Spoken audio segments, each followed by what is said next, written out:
உங்க ஃபேமிலி கிட்ட எலுமிச்சமான சாறு இருக்குல்ல, அதை கோயில் தீர்த்தம்னு சொல்லிட்டு கொடுங்க ப்ரோ. அவங்க ரியாக்ஷன் பார்ப்போம். அதுக்கு என்ன செஞ்சுட்டா போச்சு. அதுக்கு கொஞ்சம் மறக்காம ஒரு ஃபாலோ பண்ணிருப்பாங்க. வாங்க வழியாக வளர்ப்போம்.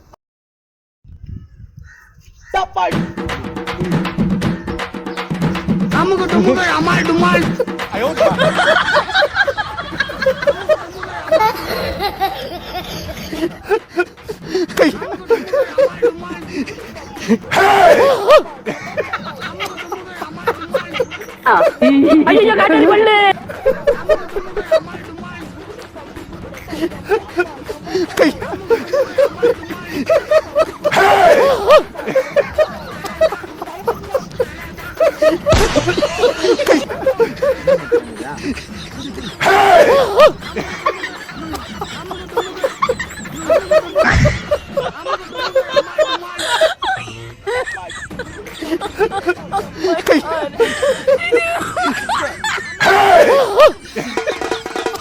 Bali mame, bali manga, bali mame, bali manga, bali.